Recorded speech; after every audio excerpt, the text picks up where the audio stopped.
எங்க வீட்ல அப்பா ஓட்டு போடுறது வந்து டிஎம்கேல இருந்தாரு. அதனால வீட்ல எல்லாம் ஓட்டு போடுறாங்க. இப்போ வந்து எனக்கு வந்து நான் படிச்சு இது பண்ணதுனால நான் இப்போ மாற்றத்துக்காக என்டிகேல ஓட்டு போட சொல்லியிருக்கேன். வீட்ல எல்லாரையும் என்டிகே ஓட்டு போட சொல்லியிருக்கேன். இப்போ புதுசா டிவிக்கும் ஆரம்பிச்சிருக்காங்க. புரிதல் இல்லாத இருக்கு. புரிதல் வேணும். இப்போ இப்போ இருக்கோம்னா ஒரு லீடர்னா எல்லாரையும் வந்து ஒரு தலைமை பண்புனா எல்லாருமே இது பண்ணணும். இப்போ வந்து நான் சொல்றேன்னா எல்லாரும் கேட்கறாங்கன்னா இப்படி இருக்கணும். இப்போ வந்து விஜய் சொல்றாரு, எல்லாம் சொல்றாரு, அவங்க எதுவும் கேட்காம எல்லாம் தளபதி தளபதின்னு சொல்றாங்க.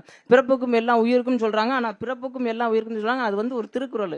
அது வந்து இது யாருக்கு தெரியல. ஒரு புரிதல் வேணும். புரிதல் இருந்தா தான் வந்து இப்ப அவர் விஜய் சொல்றாருன்னா விஜய் சொல்றாரு இதை நம்ம கேட்கணும் அப்படின்னு எல்லாரும் சொல்லணும். இப்போ வந்துட்டு அவர் சொல்றாரு சொல்றதெல்லாம் விட்டுட்டு இவங்க வந்து டிவிக்கே தான் சொல்றாங்க. இப்போ மாற்றத்துக்கான அரசியல்னா என்டிகே தான் ஓட்டு போடும்.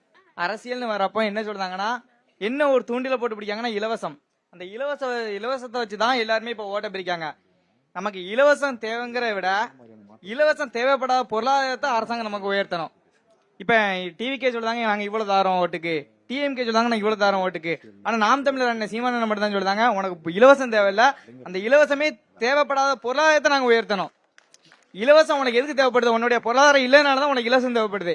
உனக்கு பொருளாதாரத்தை நாங்க உயர்த்தி கொடுத்துட்டோம். உனக்கு தேவையான கல்வி, தரமான மருத்துவம் இது மட்டும் இருந்தாலே போதும்ல, உனக்கு நீயா முன்னேறிடுவல்ல அப்படின்னு. இலவசம் தேவையில்லை. இப்போதைக்கு சொல்ல போனா இலவசம் தேவையில்லை.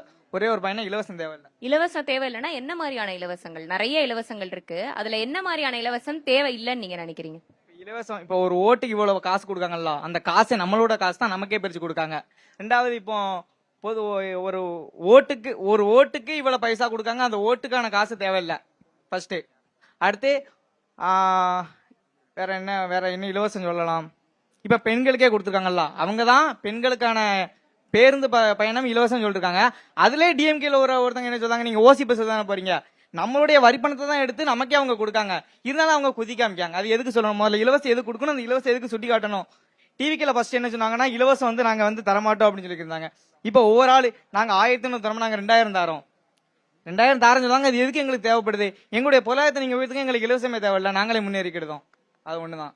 எந்த விதமான இலவசமும் தேவையில்லை அப்படின்றீங்க. இப்ப பெண்களுக்கான அந்த பேருந்துன்னு நீங்க சொல்லியிருந்தீங்கல்ல, அதை இழிவுபடுத்துறது கண்டிப்பா தப்பு. நீ ஓசியா போற, நீ ஓசியில தானே போற அப்படின்னு சொல்றதெல்லாம் ரொம்ப தவறான விஷயம்.